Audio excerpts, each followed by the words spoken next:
의 말씀입니다. 구약 성경 375쪽에 있습니다.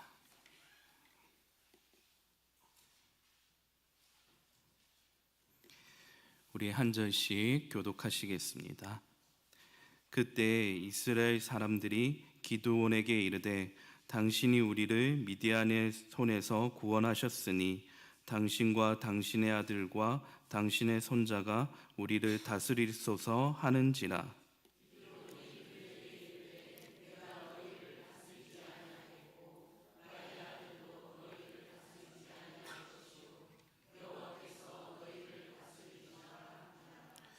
기드온이 또 그들에게 이르되 내가 너희에게 요청할 일이 있으니 너희는 각기 탈취한 귀고리를 내게 줄지니라 하였으니 이는 그들이 이스마엘 사람들이므로 금 귀고리가 있었음이라.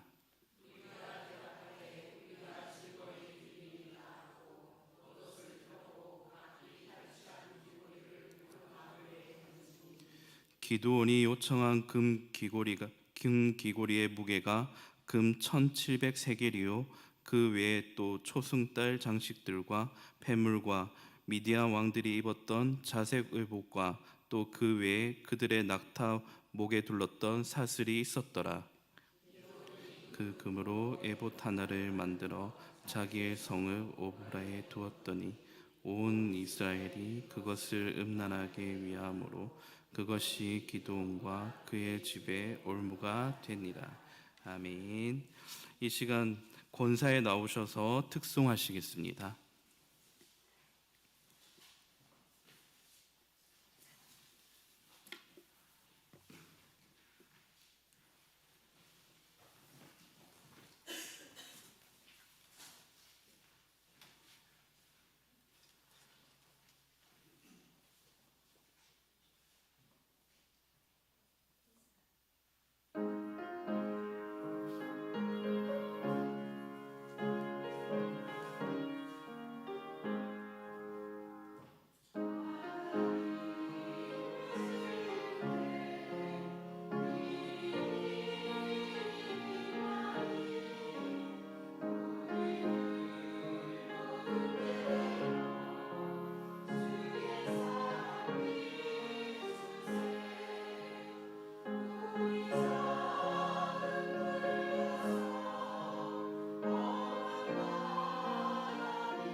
아멘.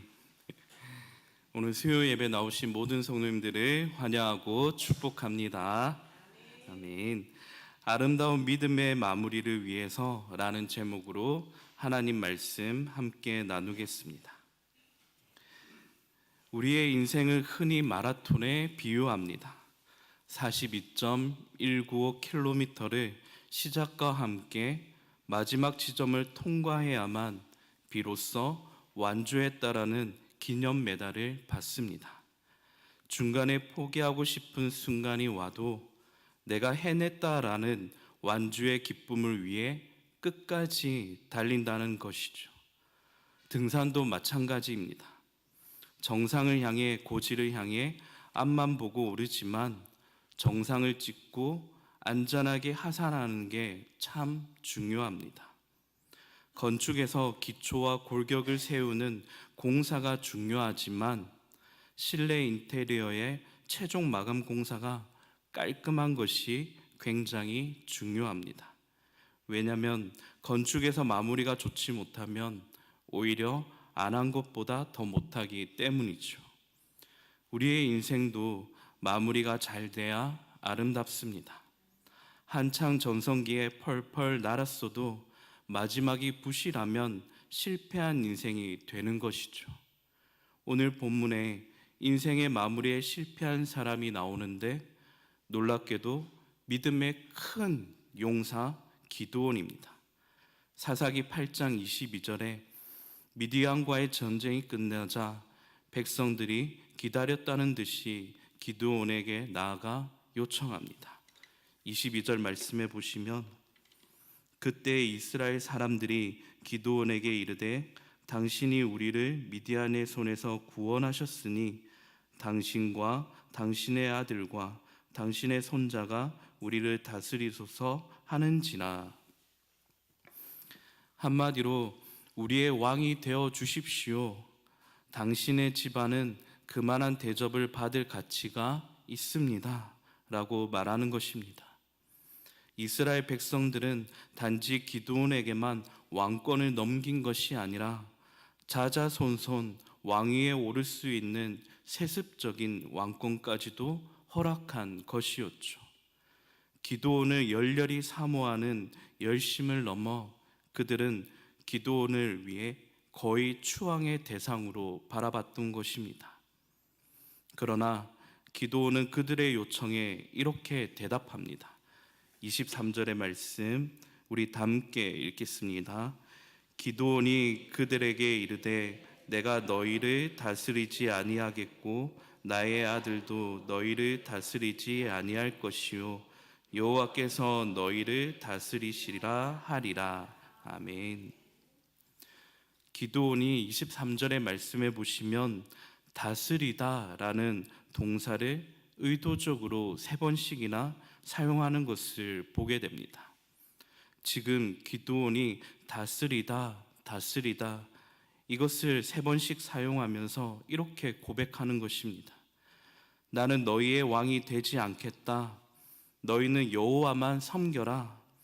여호와 하나님만이 너희를 다스리시는 왕이시다. 이 얼마나 아름다운 믿음의 고백입니까? 기드온은 왕이 되는 것을 거절하고 백성들을 하나님께로 인도합니다. 그러나 문제는 지금부터입니다.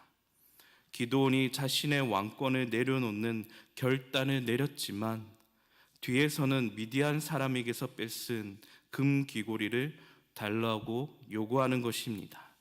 24절의 말씀에 보니 기드온이 또 그들에게 이르되 내가 너희에게 요청할 일이 있으니 너희는 각기 탈취한 귀고리를 내게 줄지니라 하였으니 이는 그들이 이스마엘 사람들이므로 금 귀고리가 있었음이라. 당시 지중해를 중심으로 고대 근동의 남자들이 금 귀고리를 즐겨 착용했는데 특히 전쟁에 나갈 용사들은 더했다라고 전해집니다. 미디안 13만 5천의 대군을 물리쳤으니 노획한 금 귀고리 전리품이 얼마나 많았겠습니까?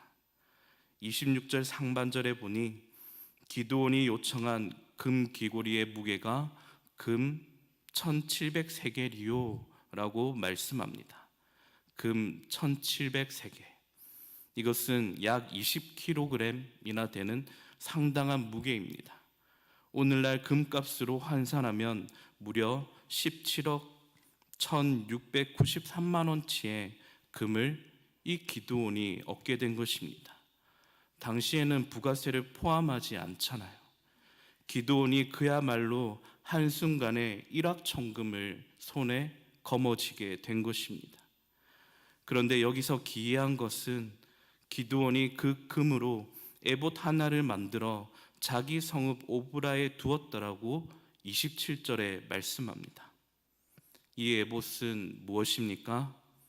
에봇은 대제사장만 입을 수 있는 아주 특별한 옷으로 하나님의 뜻을 알고자 나아가 기도할 때 입는 옷이었어요. 그런데 왜 기드온은 백성들로부터 받은 이 금으로 다른 용도로 쓰지 않고 굳이 에봇을 금으로 만든 것입니까? 그것도 자신의 성읍 오브라에 둔 것일까요? 우리는 27절 한 절의 말씀을 통해 기드온이 사사로서 아름다운 믿음의 마무리가 아닌 부패한 자기 본성을 따라 행했음을 발견할 수 있습니다. 저는 오늘 기드온의 이야기를 통해 아름다운 믿음의 마무리를 위한 두 가지를 함께 살펴보려고 합니다. 아름다운 믿음의 마무리를 위한 그 첫 번째는 사사로운 자기 소견을 버리는 것입니다. 사사기의 핵심은 이스라엘에 왕이 없으므로 사람이 각기 자기 소견에 옳은 대로 행한 자들의 이야기라는 것입니다. 기드온은 하나님의 영이 여호와의 신이 함께한 자였고 여러 표적과 기적을 경험한 큰 용사였습니다. 그런데 이제 사사로서 은퇴 시기가 다가오자 자신이 직접 대제사장 역할을 하려고 에봇을 만든 것입니다.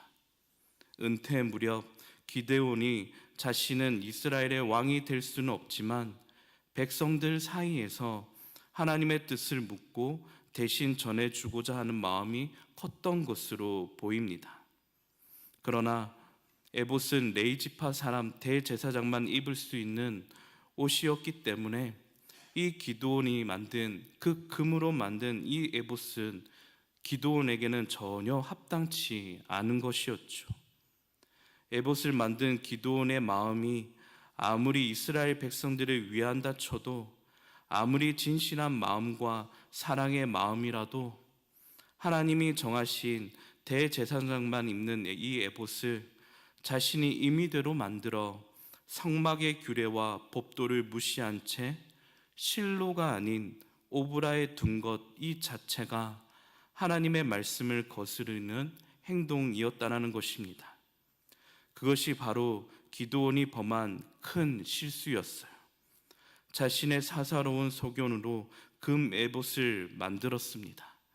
자신의 사사로운 소견으로 성막이 있는 실로가 아닌 오브라에 둔 것입니다.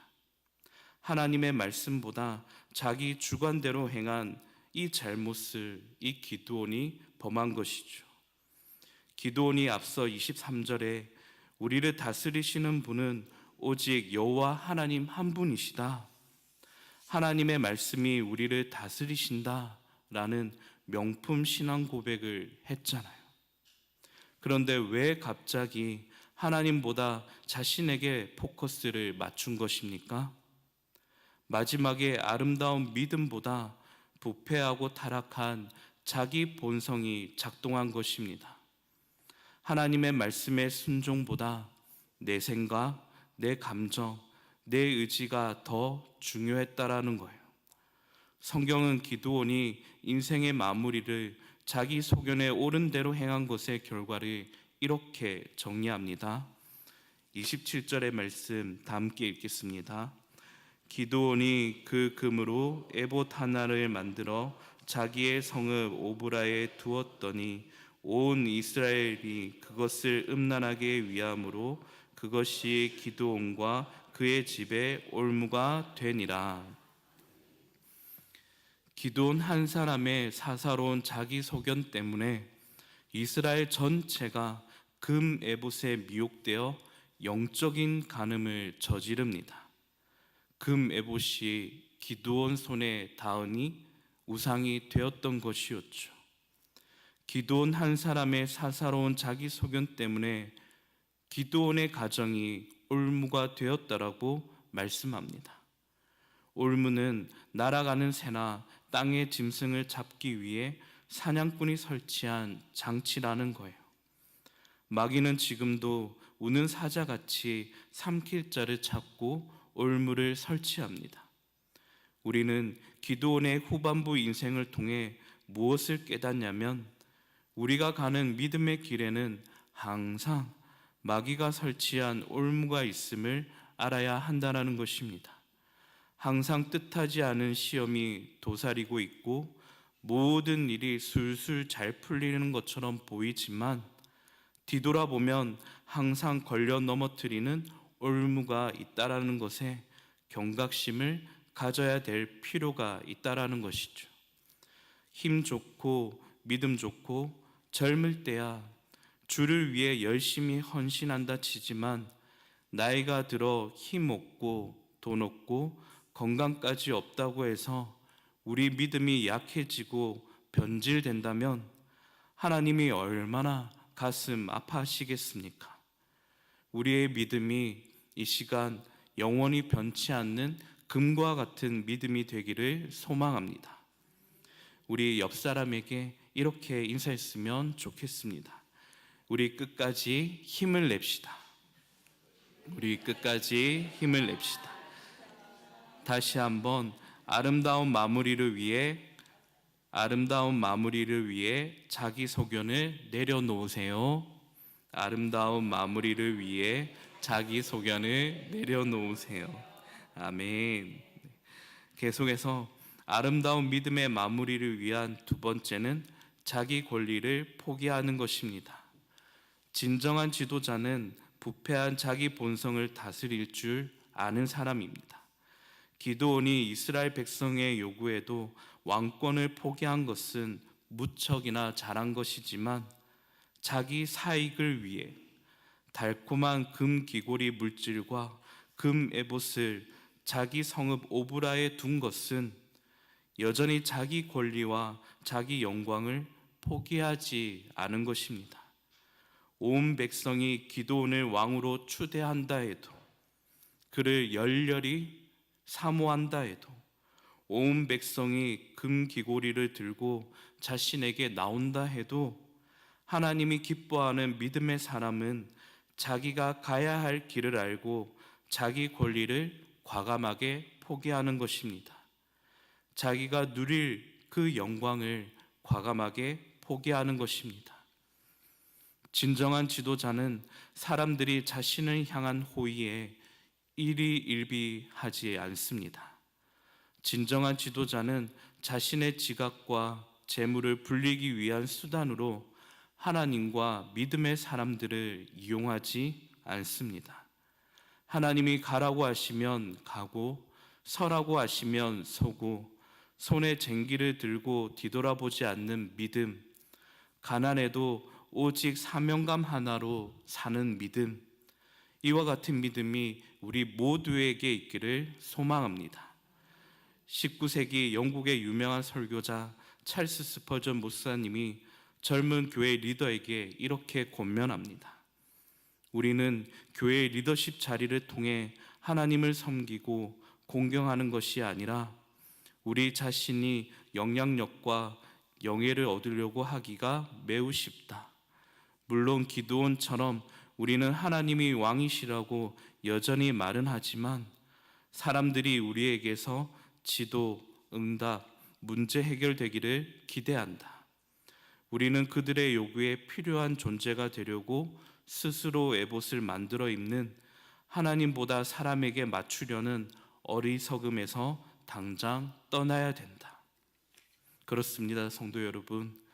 우리는 사람들의 요구에 필요에 맞추기 위해서 하나님의 뜻보다 자신의 권리와 자신의 주장을 먼저 내세우는 것이 아니라 무엇보다도 하나님의 뜻에 먼저 맞추려는 자세가 우리에게 필요할 줄로 믿습니다. 그래서 갈라디아서 1장 10절에 사도 바울이 이렇게 고백합니다. 이제 내가 사람들에게 좋게 하랴 하나님께 좋게 하랴 사람들에게 기쁨을 구하랴 내가 지금까지 사람들의 기쁨을 구하였다면 그리스도의 종이 아니니라.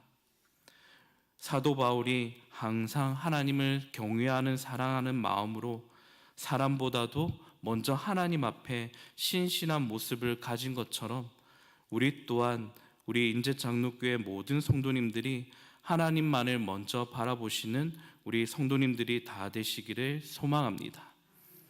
기드온이 스스로 에봇을 만들어 자기 권리와 자기 영광을 취하는 태도는 얼마든지 우리에게도 쉽게 발견되는 모습입니다. 대통령이 되고 국회의원이 되고 총장이 되고 사장이 되고 법조인이 되고 의료인이 되고 목사 장로가 되고 권사 집사가 되는 것은 하나님이 우리를 그 자리에 사명감을 갖고 헌신하라라고 부르신 자리이지 자기 권리를 주장하고 자기 이익과 명예와 자기 영광을 위한 자리로 결코 만들지 말라라는 것입니다. 저는 지난번 고 김무생 집사님의 장례를 마칠 때쯤 한 가지 겪은 일을 함께 나누려고 합니다. 허 장로님께서 함께 화장터에서 화장을 기다리시는데 장로님께서 잠시 하늘을 쳐다보시며 내뱉은 한마디가 제 가슴에 울림이 있었습니다. 이런 말씀을 내뱉으셨습니다. 나이가 들어가니 포기하는 일만 남았다라고. 나이가 들어가니 점점 포기하는 일만 남았다라고. 그런 말을 내뱉으셨어요. 지나가며 혼잣말이셨던 것 같은데 듣는 제 마음에 큰 감동과 울림이 있었습니다. 그렇습니다. 사랑하는 성도 여러분, 우리 인생이 내 계획과 내가 생각한 만큼 다 될 줄 알고 콱 손으로 움켜쥐는데 뒤돌아보면 내 힘으로 내가 잘나고 내가 똑똑해서 달려온 것 같지만 결코 그렇지 않다라는 것입니다. 돌아보면 지나온 모든 것이 하나님의 은혜로 된 것을 우리는 믿을 수 있습니다. 우리가 그리스도를 믿고 따른다라는 것은 자기 권리를 하나하나 포기한다는 말일 것입니다. 그래서 마지막으로 디모데후서 4장 7절로 8절의 말씀 화면에 한번 띄워봐 주시면 우리 함께 읽도록 하겠습니다. 나는 선한 싸움을 싸우고 나의 달려갈 길을 마치고 믿음을 지켰으니 이제 후로는 나를 위하여 의의 면류관이 예비되었으므로 주 곧 의로우신 재판장이 그날에 내게 주실 것이며 내게만 아니라 주의 나타나심을 사모하는 모든 자의 겐도니라. 아멘. 사도 바울은 이렇게 인생 후반부에 자신의 모습을 하나님 앞에 돌아보며 이렇게 고백하는 것입니다. 나는 선한 싸움을 싸우고 나의 달려갈 길을 마치고 무엇을 지켰으니? 믿음을 지켰으니 이제 후로는 나를 위하여 의의 면류관이 예비되었더라고. 우리에게 필요한 것은 인생의 마지막까지 어떤 결정의 마지막 순간까지 어떤 것을 작용하냐면 믿음을 사용하고 믿음을 지키는 것이 우리 인생에게 가장 필요한 부분이라는 것입니다. 이 시간 오늘 하나님의 말씀을 통하여서 이 기드온의 인생 말미에 찾아온 자신의 본성을 따랐던 실패한 이 기드온의 인생을 담지 마시고 이 사도 바울의 믿음의 고백처럼 나의 달려갈 길을 다 마치고 믿음을 지켜 달려나가시는 우리 성도님들이 다 될 수 있기를 소망합니다. 이 시간 말씀 생각하시